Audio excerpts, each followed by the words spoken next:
Hello, magandang araw po mga guys. Sa ating mga viewers dyan, magandang araw po. Meron lang po tayo ipapakita ang video ng ating Viperman 150 mga guys. Sa kabila ito ang ating Viperman 150 na kulay green. Ayan, unahin muna natin dito sa kanyang panel. Check natin kung ano ang mayroon dito. So ayan guys, let's go. So ayan guys, nakauna po yung speedometer natin guys. So kabali yung tinakbo nito guys is 32,600 km na guys. Medyo matagal-tagal na rin to guys. Ayan, mayroon tayong din fuel, mayroon tayong kilometer, time, at saka yung RPM. So ayan po guys, yung speedometer or dashboard ng ating Viperman na 150. Tsaka pumunta naman po tayo dito sa handle nya guys. Dito makikita natin kung saan nandito ang passing lights. Ayan, meron naman ditong switch din, high and low. Meron po dito tayong turn on signal light, left and right. Ayan, at saka meron dito tayong additional na mga switch. Ayan, yan po yung sa mga LED. At saka ito yung isa, yan po yung dalawang yan, at saka yung isa ditong mini driving lights. So, ayan guys, pumunta naman po tayo dito sa kabilang handle. Meron po tayo ditong kill switch, yung pagpatay ng makina. Tsaka meron din tayo ditong start button. Tsaka dito naman din po yung brake master. Ayan. Tsaka yung side mirror, sira na yan guys. Tsaka yung isa, okay pa naman. Pero napalitan na natin yan guys. Meron din tayong nailagay dito guys na accessories ng phone holder. So ayan. So ano pa nga ba ang ibang pwedeng ma-check natin sa Viperman 150? Ayan. Pumunta naman po tayo dito sa kanyang olo. Ayan. So ayan guys, aggressive kung tingnan natin yung kanyang head. Yung ilaw niya maganda, yung mukha niya, ayan. Kung titingnan natin, para ba siyang mukha ng ibon or ano ang identification natin dyan guys. Basta napakaganda ng kanyang itsura. So ayan mga guys. At saka yung fender niya guys, ito maganda rin. Wala pa namang sira yan. Nilagyan lang natin yung sticker. Tsaka naglagay na rin po tayo dito ng extension. Ayan, para maiwasan na rin natin madumihan yung makina natin dyan. At saka ito guys, mga ilaw, ano na lang yan guys, mga kinabit na lang natin yan. Ito, tsaka yung busina nya, tsaka yung dito, yung mini driving lights nya, additional lang yan guys. Tsaka itong mga sticker na ilagay na natin. Pero itong ano guys, yung decals nya, binili na natin yan guys sa Viperman na 150. Pumunta naman po tayo dito sa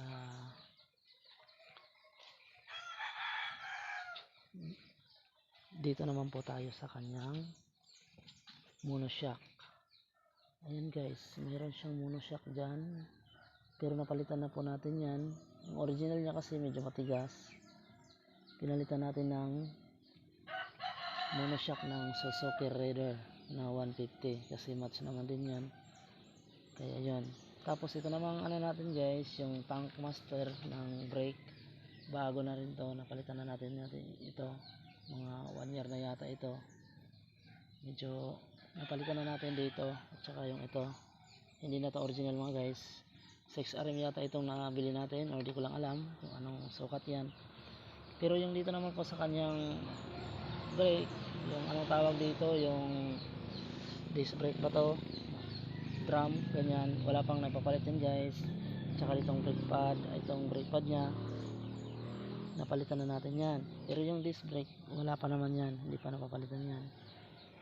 So kabali guys, yung gulong tayo, pumunta tayo sa gulong. Yung size ng gulong is, yung ipinalit ko 120/70 by 17 yan guys.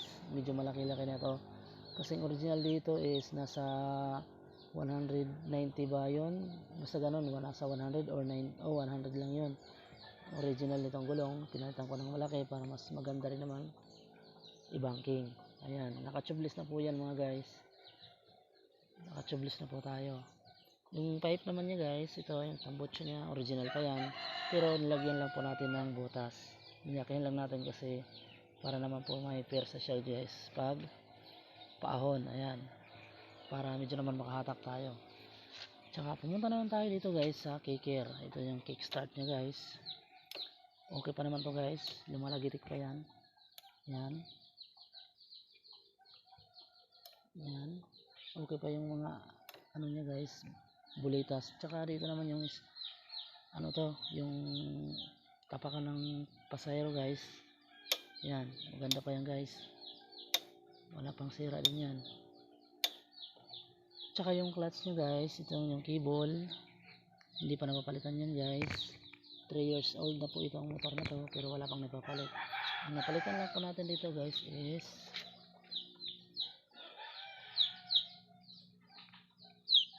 ayan, anong napalit natin dito nga ba, hindi makita guys, ayan, spark plug. Ayan, nakita na guys, yun ang napalitan natin guys, spark plug pa lang. Yun naman talaga yung medyo unang tumirik guys, pero yung iba wala pa naman. At saka yung decals na ito mga guys, sa Honda yan, RS, hindi yan sa kanya, ano lang yan, hindi yan totoo, nilagay na lang natin yan. At saka yung dito naman tayo pumunta guys sa gulong sa unahan, bali yung size ng gulong is maliit to eh, nasa ano lang to, ayan, 275 by 17. Baliktad nga lang mga boss kasi naka ilalim yung ano, so yung ano dito guys, baliktad tayo. Pero pag ikutin natin yung guys, punta dito, makikita na natin yung 275 by 17. So ayan, so ayan guys, yung disc brake din niya guys sa unahan, front disc brake is malapad yan guys, kagaya din ng mga ano Raider, malalapad din yung sa unahan. Ito naman yung ano niya guys, anong tawag dito, yung sa preno niya, original pa din yan, hindi pa natin napapalitan. So ayan, yung mga accessories na ikabit natin dyan guys, ano na lang yan, mga arte-arte na lang yan, wala yan. Ito, yan, sa busina natin yun guys, sumasabay yan pag pinipindot natin yung busina, tumutunog, umiilaw din yan. Tsaka yung mini driving lights natin guys, nasa 60 watts lang yan, pero maliwanag naman. Tsaka yung mga wirings dito guys, hindi ko pa nga pala naayos yan kasi tayo lang naman nag ano dito sa mga wirings. Kahapon pinashingan natin to, medyo natanggal ko yung ano dito guys, nasagi ko yung wire, na putol yung tape, pero ayusin ko rin yan guys. So ayan, so ano pa nga ba yung pwede natin i-picture dito sa Beeperman 150. So meron pa tayong hindi nakikita guys. Dito naman tayo sa U-box. Ayan, buksan natin yung U-box mga guys. Ayan, ito nga pala yung tangke nya. Ayan, walang U-box nga pala ito guys. Ayan, wala, hindi kagaya ng ibang motor na mayroong lalagyan. Ito lang, maliit lang yan guys, kahit cellphone nya dyan nahihirapan ka. Tsaka yung tangke nya guys, hindi ko alam kung ilang liter ang laman nito, nasa 7 liter ba o 5 liter, ganun lang, hindi naman masyadong malaki mga guys, medyo madumi nga lang. So, para naman dito guys sa stoplight nya guys, wala pa namang nagiging problema dito. Dito yung signal, ito yung park light, tsaka yung stoplight dyan, dito yung kaliwang signal light.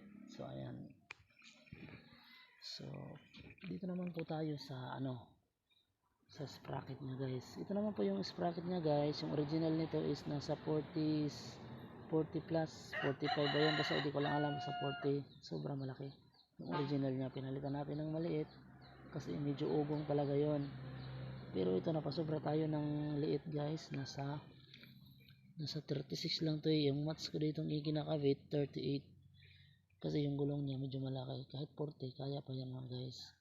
Yung chin naman natin guys, ayan, sun yan, yung ano nya, yung tatak, ayan, sun. Hindi ko lang alam kung branded ba yan, basta yun lang ang pinakabit natin. Nagpalit tayo, isang beses pa lang tayo nakapagpalit ng kadena. So ayan guys, yung stand nya original pa yan.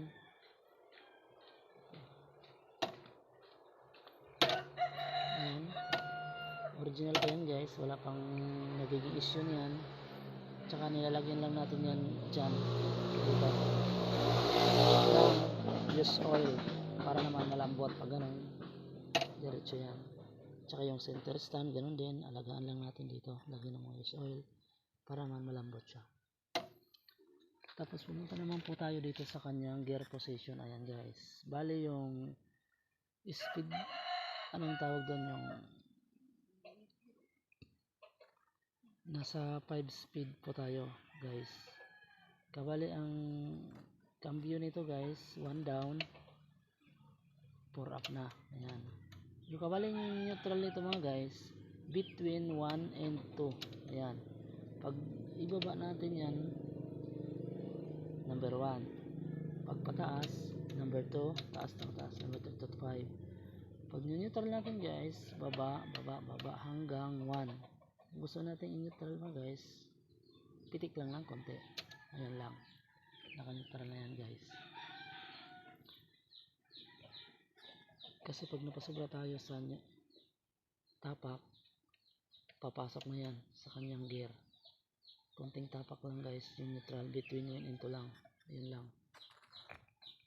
So yun na nga guys, yun lang naman siguro yung naipakita natin guys. Siguro wala naman kulang doon, napakita ko naman siguro lahat kasi wala pa naman tayong naipapalit dito. Ito nga pala guys, yung naipalit natin yung signal light, no? Ayan, pinalitan na natin yan ng kulay pink kasi yung original nito is ordinary color lang, kung nasa parang yellow.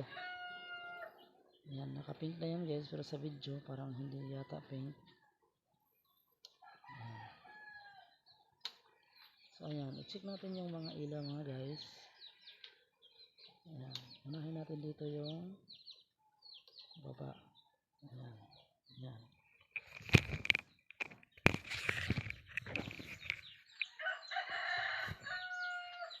So yan mga guys, yung dalawa, pag na-ilo natin yan, yan, dalawa.